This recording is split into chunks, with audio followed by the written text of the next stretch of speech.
Hello students, welcome back to my channel. आपका अपने channel Sushant classes में आपका स्वागत है। इस वीडियो में हम applied mathematics ML Aggarwal class 11th exercise 5.3 start करेंगे। और इससे पहले स्टूडेंट मैंने सभी के सभी इस एक्सरसाइज से रिलेटेड बेसिक कॉन्सेप्ट अपने चैनल पे अपलोड किया हुआ है। अगर आपने अभी तक नहीं देखा है तो आप देख सकते हैं, लिंक मैं डिस्क्रिप्शन में डाल दूँगा। उम्मीद है स्टूडेंट आपको मेरा लेक्चर पसंद आ रहा होगा और मैं क्लास 11th का कंप्लीट सिलेबस अपने चैनल पे कराने वाला हूं। सो प्लीज़ मेरे चैनल को सब्सक्राइब करके रखें, वीडियो को लाइक करें, ज़्यादा से ज़्यादा अपने फ्रेंड्स को शेयर करें। तो आइए आज की क्लास को स्टार्ट करते हैं। देखिए क्वेश्चन नंबर 1 कहता है x is a natural number और x की जो वैल्यू है ना वो 1 से बड़ा है और 6 या 6 के इक्वल है। और b सेट गिवन है नेचुरल नंबर, x की वैल्यू 6 से बड़ा है और 10 से छोटा है। तो यहाँ से हम एक सेट बना लेता हूँ, सेट ए।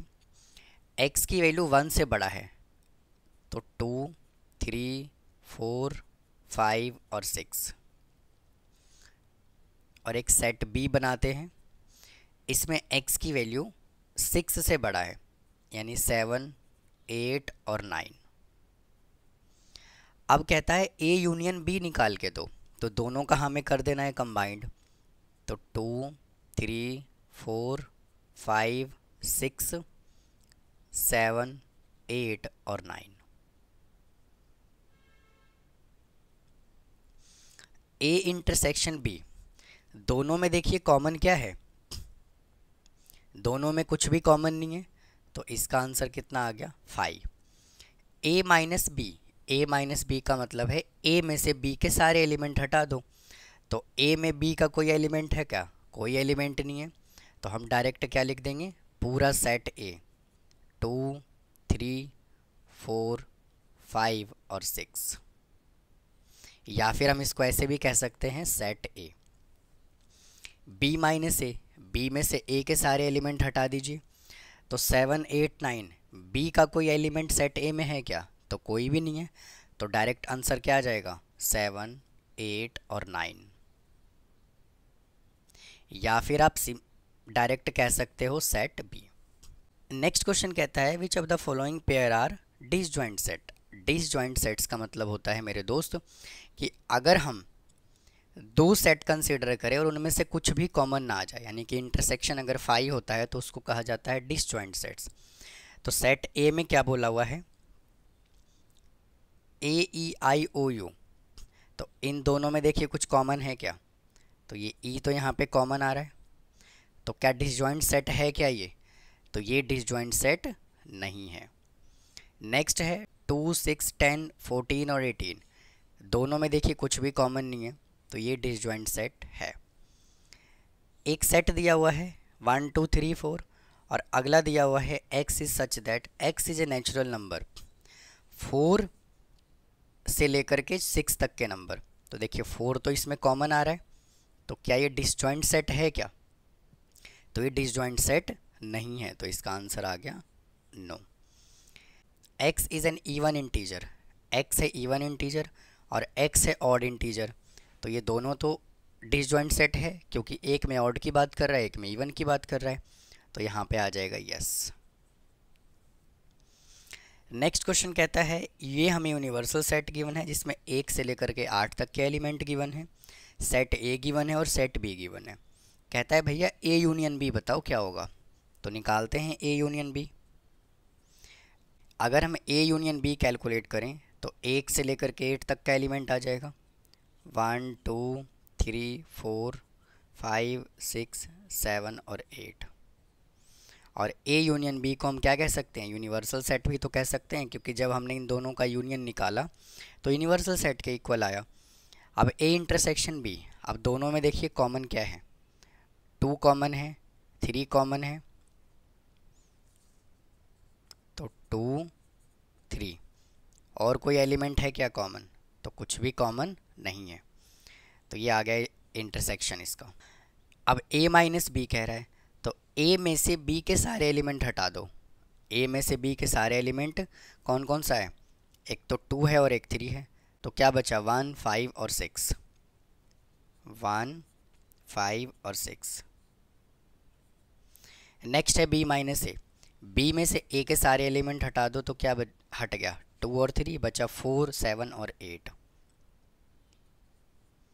4, 7 और 8। नेक्स्ट हमें कैलकुलेट करना है ए इंटरसेक्शन बी का कॉम्प्लीमेंट। तो हम सबसे पहले करेंगे B complement calculate. B complement का मतलब होता है कि जो यूनिवर्सल सेट में बी के एलिमेंट है उसको हटा दीजिए।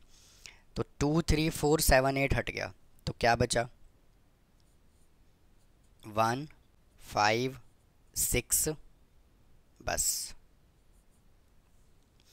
मैंने क्या किया, यूनिवर्सल सेट में से बी के सारे एलिमेंट हटा दिए तो 1, 5, 6 बचा। ए इंटरसेक्शन बी कॉम्प्लीमेंट हमें बताना है तो 1, 5, 6 इसमें भी है और 1, 5, 6 इसमें भी है तो दोनों में ही 1, 5, 6 कॉमन है तो 1, 5 और 6 इस क्वेश्चन का आंसर आ गया। 6th क्वेश्चन में कह रहा है ए यूनियन बी का। तो भाई ए यूनियन बी हमने क्या निकाला, हमने यही तो निकाला पूरा। तो ए यूनियन बी जब हमने ये कैलकुलेट किया, इसका इसी के साथ हमें कॉम्प्लीमेंट निकालना है तो इसका मतलब क्या है, 5 आ जाएगा आंसर। तो इसका आंसर आ गया कितना, 5। नेक्स्ट बोला हुआ है A complement intersection B complement बताओ। तो पहले ए कॉम्प्लीमेंट कैलकुलेट कर लेते हैं। ए कॉम्प्लीमेंट कैलकुलेट करेंगे, ये जो ए के एलिमेंट है ना यूनिवर्सल सेट में से माइनस कर देंगे, मतलब कि रिमूव कर देंगे। तो क्या बचा, 1, 2, 3, 4, 5, 6 है, 7 और 8। अब कैलकुलेट करना है बी कॉम्प्लीमेंट, मतलब कि ये वाले एलिमेंट जो हैं वो इसमें से हटा दीजिए। बी कॉम्प्लीमेंट क्या आएगा, 1, 5 और 6। तो यहाँ से आ गया 1, 5 और 6। अब कह रहा है कि इन दोनों का हमें इंटरसेक्शन बताओ। इन दोनों में कुछ कॉमन दिख रहा है क्या आपको, कुछ भी कॉमन नहीं है तो आंसर क्या आ गया, 5 आ गया। नेक्स्ट में बोला हुआ है कि ए कॉम्प्लीमेंट यूनियन बी बताओ। तो ए कॉम्प्लीमेंट तो हमने अभी ये कैलकुलेट किया है, 4, 7 और 8। और हमें क्या बताना है, यूनियन करना है इसका बी के साथ, और बी हमें ये गिवन है 2, 3, 4, 7, 8। 2, 3, 4, 7 और 8। अब इन दोनों का यूनियन कैलकुलेट कीजिए। 2, 3, 4, 2, 3, 4, 7 और 8 आ गया इसका आंसर। अब नेक्स्ट क्वेश्चन बोला हुआ है a माइनस बी का कॉम्प्लीमेंट बताओ। और मैंने अभी अभी यहाँ से a माइनस बी कैलकुलेट किया 1, 5, 6। तो अगर मैं a माइनस बी की बात करूँ तो क्या आ रहा है, 1, 5 और 6। और हमें बताना क्या है, a माइनस बी का कॉम्प्लीमेंट, मतलब कि 1, 5, 6 जो है ना वो यूनिवर्सल सेट में से हम रिमूव कर देंगे। तो क्या बचा, 2, 3, 4, 7 और 8।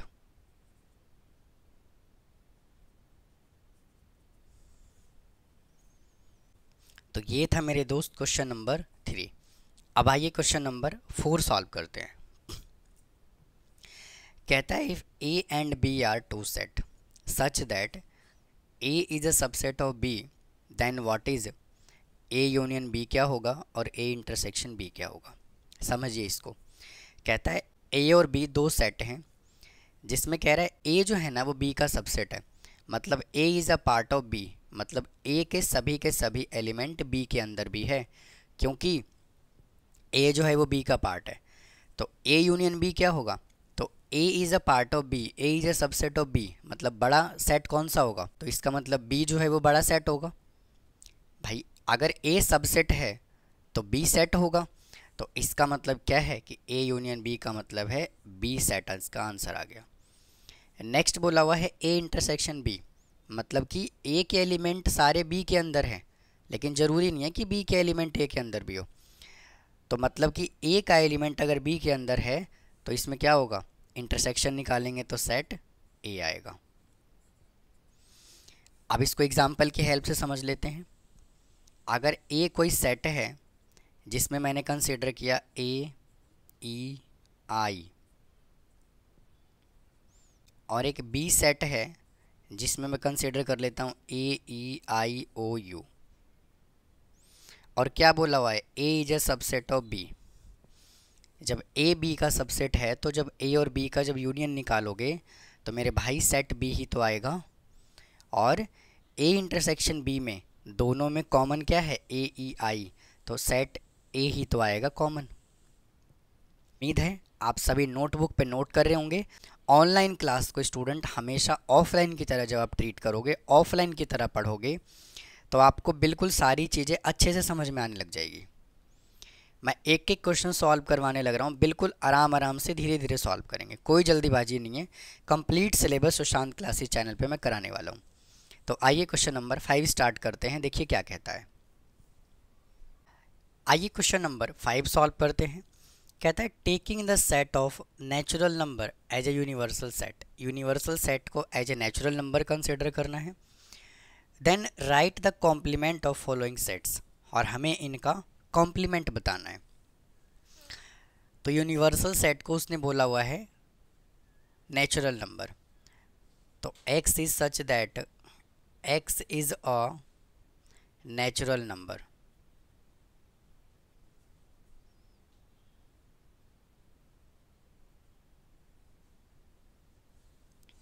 तो फर्स्ट पार्ट क्या बोला हुआ है x is a odd natural number, तो ऑड का अपोजिट क्या होगा इवन, तो इसका आंसर आ जाएगा a complement is equal to x is such that x is an even natural number.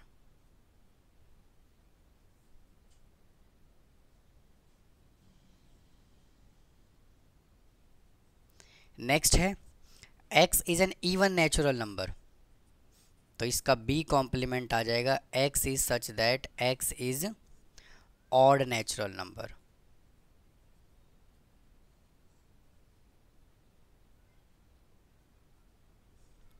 Next question बोला हुआ है x is such that x is a multiple of 5, तो c complement is equal to x is such that x belongs to natural number and x is a multiple of 5, तो x is not multiple of 5।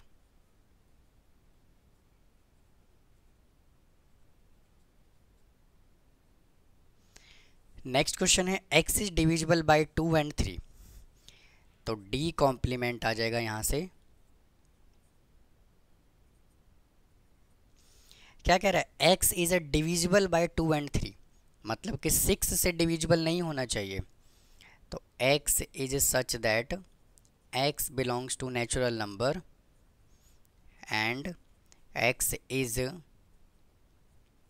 Not divisible by कितना 6। Next question है x is a perfect cube, e complement is equal to x is such that x belongs to natural number and x is not perfect cube।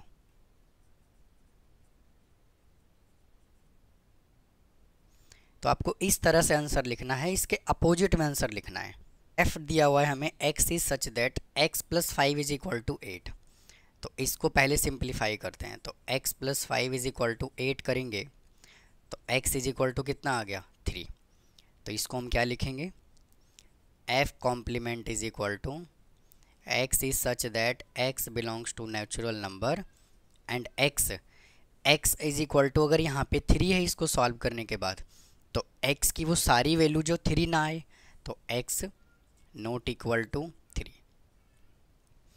Next है x जो है वो greater than equal to 7 है, यानी x की वो सारी value जो 7 या 7 से बड़ा हो, तो इसका मतलब क्या है कि इसका जो कॉम्प्लीमेंट आएगा वो 7 से छोटा हो, तो 1 2 3 4 5 और 6।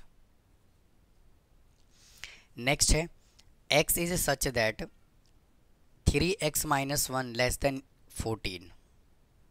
तो इसको पहले सिंप्लीफाई करते हैं।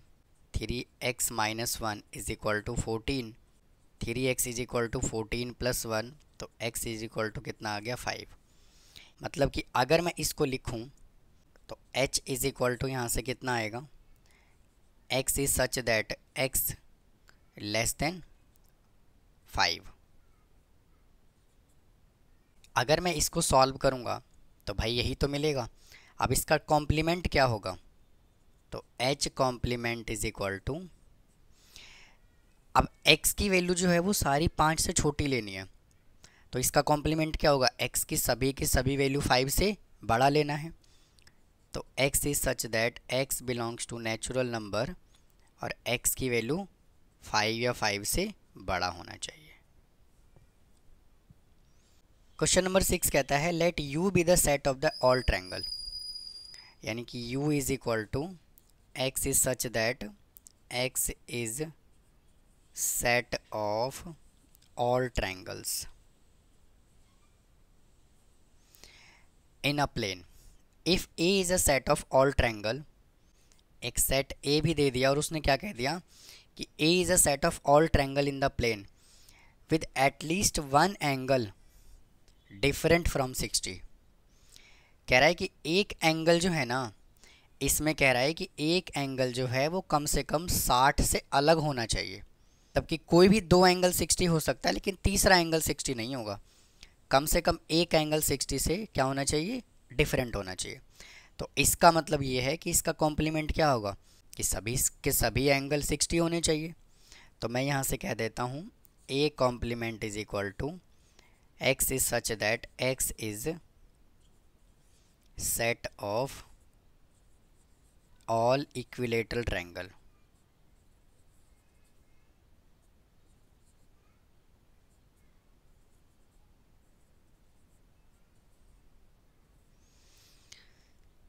तो आज की वीडियो में स्टूडेंट इतना ही रखते हैं, बाकी क्वेश्चंस हम नेक्स्ट वीडियो में सॉल्व करेंगे। तो उम्मीद है आपको मेरा कंटेंट पसंद आ रहा होगा। अगर आपको कोई डाउट है तो कमेंट बॉक्स में कमेंट करें, चैनल को सब्सक्राइब करना ना भूलें, वीडियो को लाइक करें और आप मुझसे व्हाट्सअप, टेलीग्राम और इंस्टाग्राम पे जुड़ सकते हैं, इनके सॉल्यूशन नोट्स ले सकते हैं। तो फिर मिलता हूँ इसके नेक्स्ट पार्ट में। थैंक यू, धन्यवाद।